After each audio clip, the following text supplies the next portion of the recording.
Parce que les gens pensent que lorsqu'on est humble, on doit donc être ça. Avec les cheveux ébouriffés. Ça fait des années que tu ne te fais plus tendre les cheveux. Tu sais, je suis humble, tu vois pas ma machine. Ça fait des années que tu ne te fais plus poser les dents. Je suis humble. Tu déshonores Dieu. Soyez propres dans votre cœur. Et aussi, la Bible dit que vos vêtements sont en tout temps blancs. Si tu es humble, tu dois obéir à la parole de Dieu et non à ta volonté. L'humilité, c'est une obéissance absolue.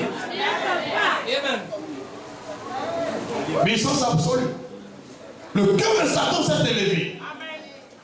S'est élevé au-dessus du trône de Dieu. Il dit, ton cœur s'est élevé à cause de ta beauté et tu as corrompu ta sagesse par ton éclat. Je te rejette par terre. Je te livre en spectacle au roi. Je te jette par terre. Pourquoi le chevalier protecteur t'est jeté par terre?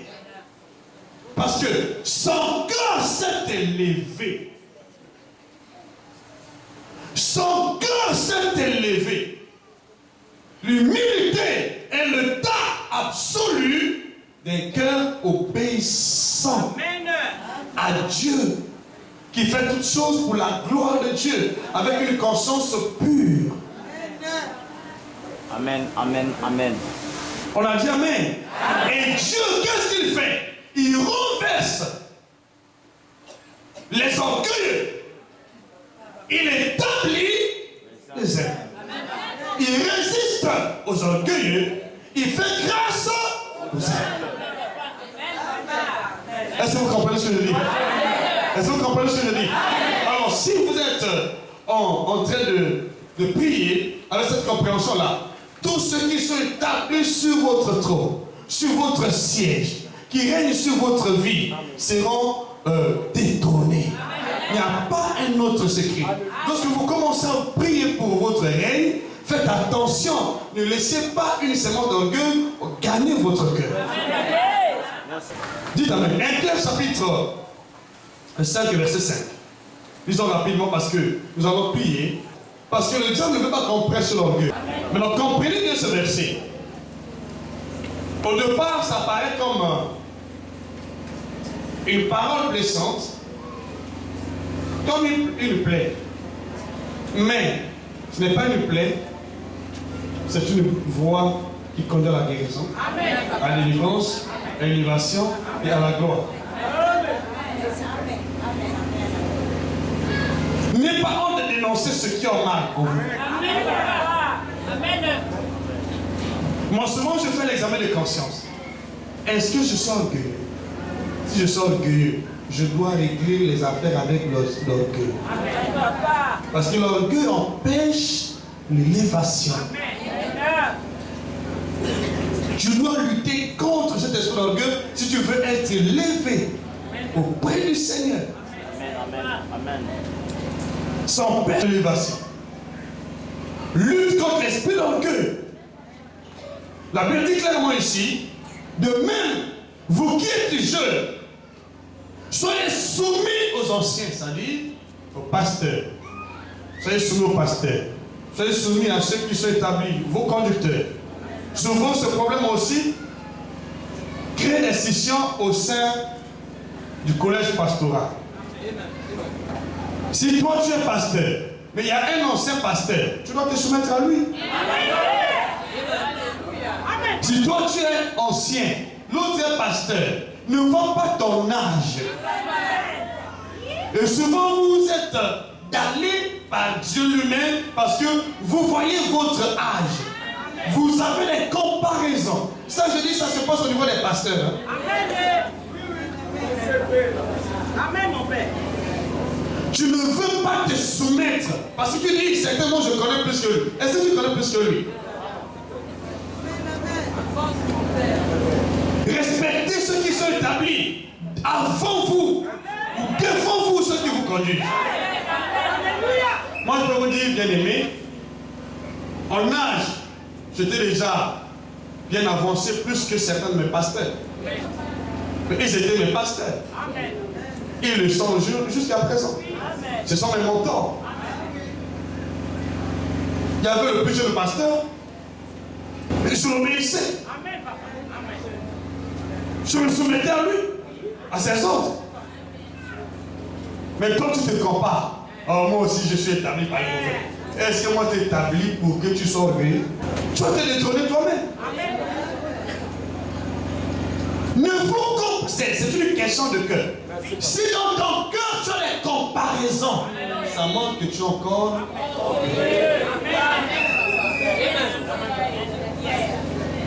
Donc tu ne peux pas te soumettre à un homme de Dieu.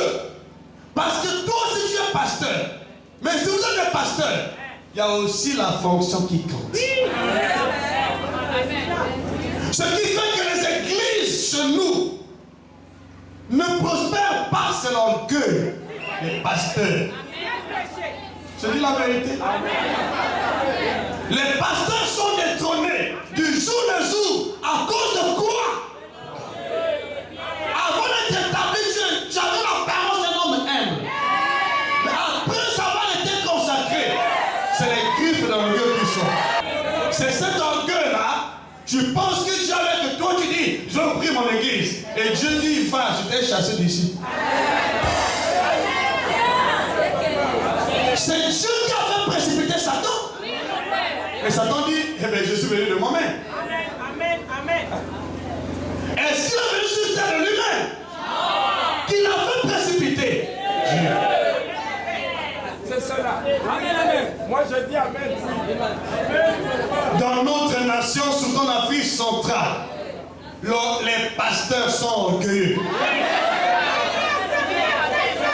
Les hommes de Dieu sont orgueilleux. Je dis la vérité. Ils ne reconnaissent pas la grâce des autres. Ils se combattent entre eux. Et c'est l'orgueil.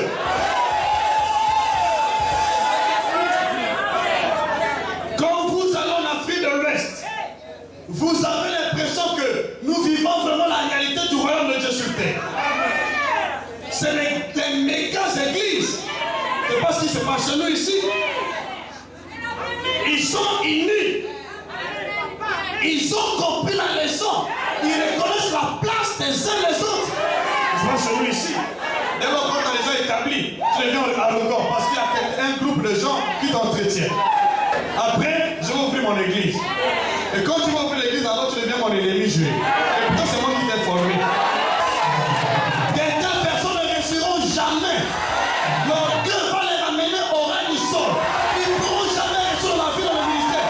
Parce que tu n'as pas fait l'église à cause de ton humilité, mais à cause de ton orgueil. C'est pourquoi le ministère ne va pas de l'avant. C'est l'orgueil. Le diable en fait ça. Judas. Vous connaissez Judas? Qui l'avait établi apôtre? C'était qui? Et quel c'est son ennemi juré? Merci. Et quelle est la suite de Judas? N'accusez pas les gens. Accuse ton cœur. Vous m'entendez? Ne blâmez pas les gens. Blâmez-vous vous-même. Je le dis sincèrement, bien aimé. Prenez l'initiative de garder quand même une bonne conscience, vous encadrez les gens, mais je ne sais pas que tu es en train de former les rebelles qui vont se lever comme ça. C'est l'orgueil. C'est l'orgueil qui fait que l'église ne prospère pas dans nos nations. On n'a pas de grandes églises à cause de l'orgueil des pasteurs, de ceux qui sont déjà établis. De comparaison, vous prêchez un message, vous vous comparez les uns les autres. Au lieu de faire des efforts de garder la paix avec Dieu à travers l'humilité, alors tu deviens arrogant. Et lorsqu'on dénonce l'orgueil, alors tu veux que le culte se finisse. Ça va pas finir aujourd'hui. Alléluia. Humiliez-vous. Verset 6. Humiliez-vous donc, c'est une conclusion, sous la main puissante de Dieu, afin qu'il vous élève au temps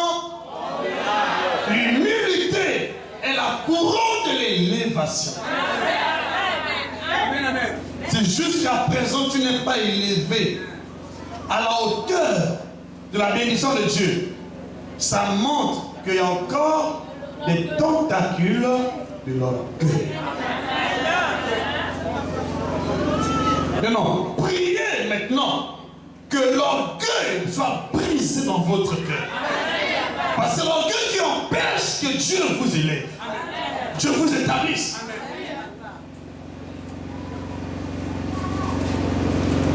Alléluia. Il dit ceci.